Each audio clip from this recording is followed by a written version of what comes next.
Hello everyone, welcome back to this channel. इस video में हम डिस्कस करने वाले हैं हमारी फोक पोएम के 1 मार्क जो इम्पोर्टेंट क्वेश्चंस हैं वो, और इसके साथ साथ एमसीक्यू जो टाइप क्वेश्चंस हैं वो। तो चलिए अपनी इस वीडियो को स्टार्ट करते हैं।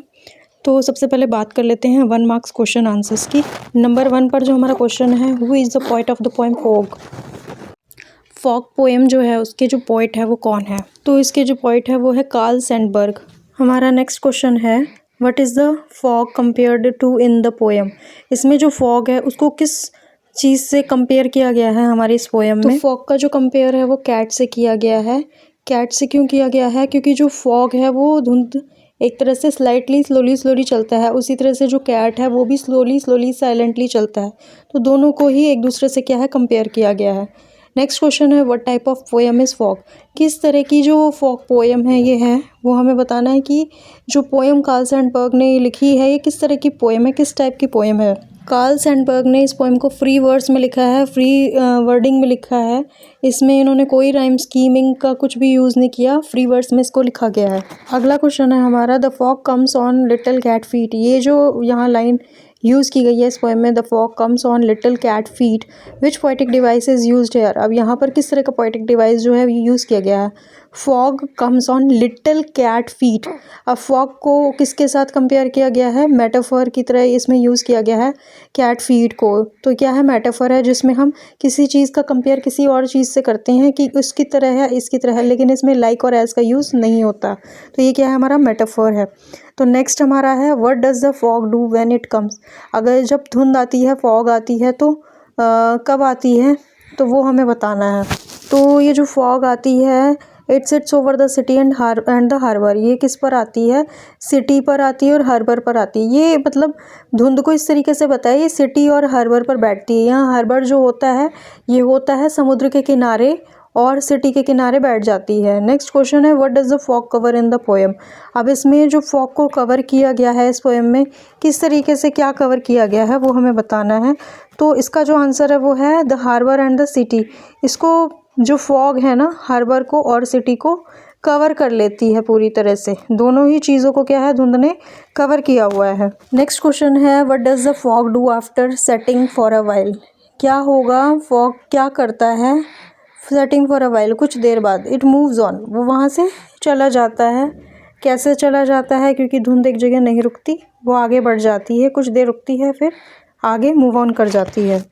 इसी तरह से जो कैट होती है वो भी क्या है, आती है और फिर रुक के फिर चली जाती है। तो सेम चीज़ दोनों को बताई गई है। What is the tone of the poem. अब पोएम की क्या टोन है वो हमें बतानी है। तो इसकी जो टोन है वो काम है और क्वाइट है, क्योंकि धुंध भी और जो कैट है वो भी बिल्कुल कैम रहते हैं, क्वाइटली आगे बढ़ जाते हैं और ज़्यादा शोर नहीं करते, बिल्कुल साइलेंट रहते। तो इसलिए इनको कैम और क्वाइट बताया गया है दोनों को। हमारा नेक्स्ट क्वेश्चन है, what does the poet personify in the poem.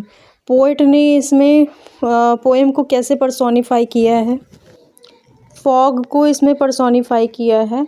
It is given actions like a cat, की फॉग जो है बिल्कुल ऐसे इस तरीके से, जब हम किसी चीज़ को एनिमल्स की तरह ट्रीट करते हैं या किसी ह्यूमन की तरह ट्रीट करते हैं, तो वो हमारा क्या कहलाया जाता है? पर्सोनिफिकेशन कहलाया जाता है। तो इसने कैट की तरह उसको बताया है। नेक्स्ट क्वेश्चन है, what does silent haunches refer to. अब इसमें जो वर्ड यूज़ हुआ है साइलेंट हॉन्चेस, साइलेंट हॉन्चेस का इस फॉक पोएम में क्या बताया गया है? तो साइलेंट हॉन्चेस को इसमें सिटिंग पोस्चर बताया गया है कैट का, कि वो साइलेंटली किस तरीके से अपने सिटिंग पोस्चर में बैठती है। जो हॉन्चेस है ना, उसके बैक साइड होती है, जिस पर वो आराम से अपने पोस्चर में बैठी है। दोस्तों, हमारे 1 मार्क क्वेश्चन इतने ही थे। अब हम आगे बढ़ते हैं एमसीक्यू, जो बहुत इंपॉर्टेंट है इस चैप्टर के इनकी तरफ। तो चलिए इसमें हम एमसीक्यू को जान लेते हैं। तो नंबर 1 पर हमारा एमसीक्यू है वो है, who is the poet of the poem fog. Fog poem के जो पोएट है वो कौन है? तो इसके जो पोएट हैं, ऑप्शंस हैं Robert Frost, Karl Sandberg, Walt Whitman या विलियम वर्ड्सवर्थ।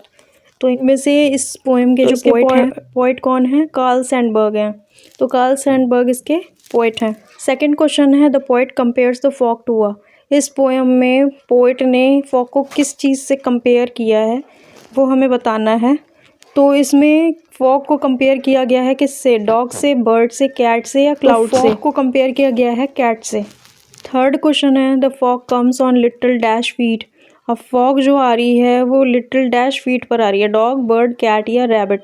इन चारों में से किस पर जो है फॉग कम्स ऑन, किस पर आती है, तो वो हमें बताना है। तो यहाँ कैट की बात की गई है। फीट की यहाँ क्या है, फीट किसके हैं, कैट के फीट हैं। तो फॉग को कैट से कंपेयर किया गया है, तो इसलिए कैट इसका आंसर होगा। फोर्थ क्वेश्चन है हमारा, what kind of poem is fog. किस तरह की जो पोएम है ये फॉग पोएम है। इसके ऑप्शंस हैं सोनेट, हाइकू, फ्री वर्स या बैलेड। तो इसको फ्री वर्स में लिखा गया है, कुछ इस तरीके से, इस टाइप से लिखा गया है कि ये ना तो इसमें राइम स्कीम का यूज़ हुआ है ना किसी और चीज़ का। तो ये बिल्कुल फ्री वर्ड्स में लिखी गई है, बहुत इजी और सिंपल लैंग्वेज में भी इसको लिखा गया है। अगला क्वेश्चन है हमारा, which poetic device is used in the fog comes on little cat feet. ये जो word fog comes on little cat feet, इसमें यूज़ की गई है पोएटिक डिवाइस। इसमें कौन सी पोएटिक डिवाइस का यूज़ किया गया है वो हमें बताना है। तो ऑप्शंस हैं इसके, सिमिले, मेटाफोर, एलिट्रेशन या राइम। तो इसमें जो है इसको किसकी तरह ट्रीट किया गया है, किसकी तरह यूज़ किया गया है। तो फॉग को कैट की तरह रिप्रेजेंट किया गया है इसमें। तो इसका जो आंसर होगा वो मेटाफर होगा। मेटाफर क्यों होगा, क्योंकि इसमें लाइक और एज का तो यूज़ नहीं कर रहे, लेकिन दोनों चीज़ों के बीच क्या है, कंपेयर किया गया है, तो इसीलिए इसमें क्या है, हम मेटाफर का यूज़ करेंगे। नेक्स्ट हमारा 6th क्वेश्चन है, what does the fog cover. अब फॉग जो है किस चीज़ को कवर कर रही है, ये हमने अपने जो 1 मार्क क्वेश्चन है उसमें भी समझा था कि फॉग जो है किस चीज़ को कवर कर रही है। आपको बताया था ये 2 चीज़ों को कवर करती है, किसको, माउंटेन रिवर्स को, हार्बर सिटी को, फॉरेस्ट फील्ड को या डेजर्ट एंड स्काई को। तो ये किसको कर रही है, हार्बर और सिटी को ये कवर कर रही है। हमारा नेक्स्ट क्वेश्चन है, what does the fog do after sitting for a while. अब यहाँ पर जो है फॉग क्या करती है, अब यहाँ फॉग को after sitting for a while बोला गया है, इस तरह का जो सेंटेंस है वो बताया गया है।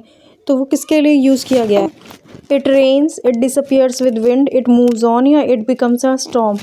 तो इसमें ना तो रेन्स की बात हुई है, ना विंड की बात हुई है, ना स्टॉर्म की। तो इट मूव्स ऑन, क्योंकि जो फॉग है कुछ समय के लिए रुकती है, फिर वहाँ से क्या है वो चली जाती है। जिस तरह से जो कैट होती है थोड़ी देर अपने हॉन्चेस पर बैठेगी और क्वाइटली कैमली वहाँ से निकल जाएगी, मूव ऑन कर जाएगी। तो इसी तरह से फॉग को भी बताया गया है।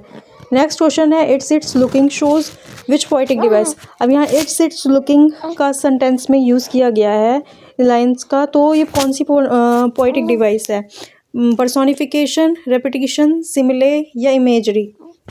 यहाँ पर इन्होंने इट्स इट्स लुकिंग बोला है, तो ये किसकी तरह दिखाई देती है, बैठी हुई धुंध किसकी तरह बैठी हुई दिखाई देती है, तो कैट की तरह दिखाई देती है। तो ये पर्सोनिफिकेशन है, क्योंकि जब हम किसी ह्यूमन का या एनिमल्स की तरह ट्रीट करते हैं किसी चीज़ को, तो वो क्या है, हमारा पर्सोनिफिकेशन बताया जाता है, क्योंकि इन्होंने पर्सनैलिटीज़ को ऐसे बता दी। नेक्स्ट है हमारा, which word describes the movement of fog in the poem. अब यहाँ पर कौन सा वर्ड जो है डिस्क्राइब किया गया है मूवमेंट ऑफ फॉग को इस पोएम में, कि मूवमेंट हो रही है फॉग की। तो कौन सा वर्ड इसमें बताया गया है, नॉइजी, सडन, वायलेंट या साइलेंट। तो इसमें किस तरह से इसको बताएंगे हम, इसको हम साइलेंट वे में बताएंगे, क्योंकि जिस तरह से फॉग इस तरीके से आती है, इस तरह से मूव करती है, जैसे कि कैट बिल्कुल साइलेंटली मूव करती है बिना किसी शोर गुल के, तो इसी तरह से इसको साइलेंटली बताया गया है। तो मैं आशा करती हूँ वीडियो आपके लिए हेल्पफुल रही होगी। मिलती हूँ मैं नेक्स्ट वीडियो में, आगे जो इम्पोर्टेंट क्वेश्चन है उसको हम कवर करेंगे। Thank you for watching.